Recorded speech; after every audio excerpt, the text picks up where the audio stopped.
आदरणीय श्रोतागण, पीछे कुछ ही दिन हुए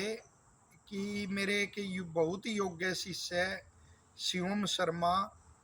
जो विज्ञान का छात्र है +2 का और साथ ही नीट की तैयारी कर रहा है, तो उसने अपने विचार व्यक्त किए कि गुरुजी, जो कब्ज का रोग है कि उस पर ज़रूर प्रकाश डालो, क्योंकि आम प्रचलन में यह भी रोग है और इसके कारण उधर में जो विकार होता है उससे अनेक फिर रोग व्याधियां उत्पन्न हो जाती हैं। तो जो उस छात्र की योग्यता है, बहुत ही होनहार विद्यार्थी है, तो उसकी योग्यता के अनुसार ही और जो बुद्धिजीवी हैं, निश्चित तौर पर उनकी भी संतुष्टि के लिए हम पूरा प्रयास करेंगे। देखिए, आयुर्वेद के ऋषि कहते हैं, आमम शक्रिद्वा निचितम कर्मेण भूया विबद्धम विगुणा अनिले प्रवर्तमानम न यथा स्वयमेकम विकारम आनाहम उदाहरंती। कि देखिए कितना बढ़िया प्रकाश डाला गया है, और आयुर्वेद के सिवाय कहाँ यह सिद्धांत और ऐसा वो प्रकाश किसी व्याधि पर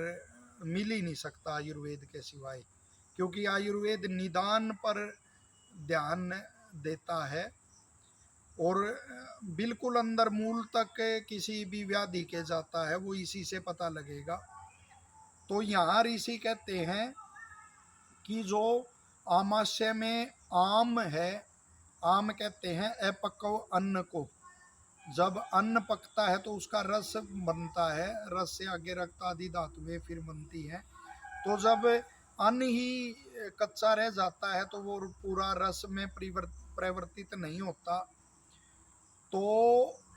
उसका परिवर्तन रस में न होने के कारण जो आमाशय में आम रह जाता है उससे, और साथ में जो पक्वाशय है,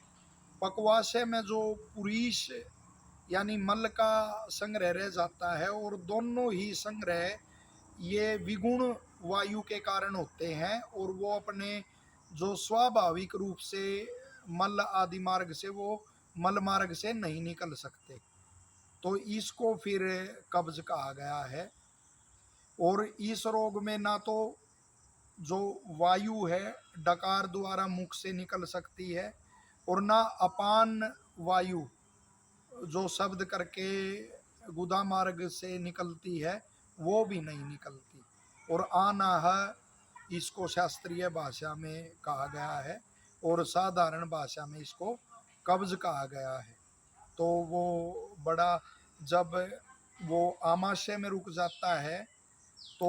ऊपर उसकी पहचान है, यदि ये दो प्रकार की होती है कब्ज, एक तो जो आमाशय में जो आम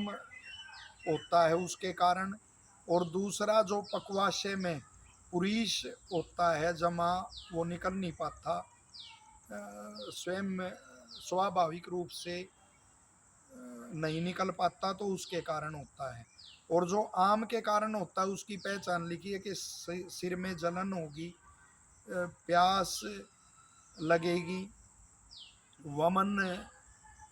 का की अनुभूति होगी, और जो आंतों में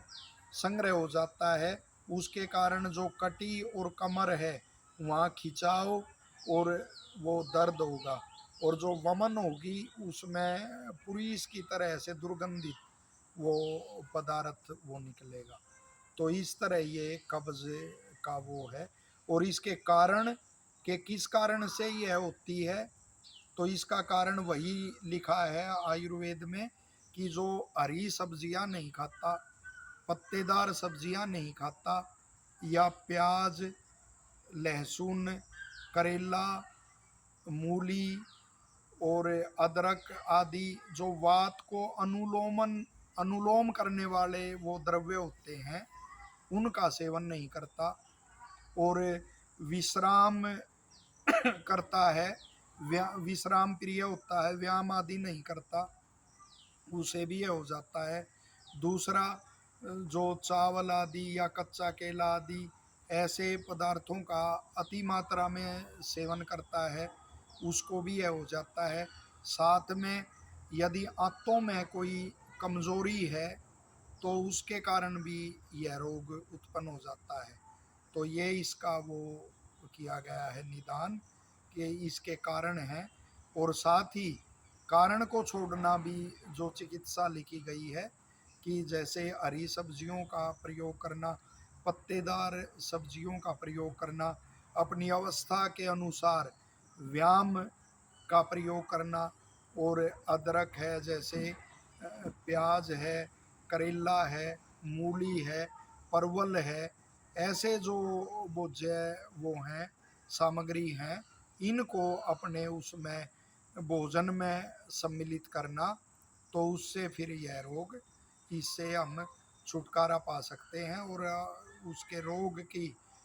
के स्वरूप के अनुसार, उसके बलाबल आदि के अनुसार वो औषधियाँ और वो भी हैं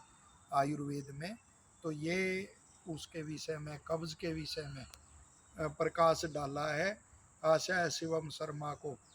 ये अच्छा वो लगेगा, और भी इससे लाभ लेंगे और इसको ज़्यादा से ज़्यादा वो फैलाएंगे ताकि सबको लाभ हो। धन्यवाद।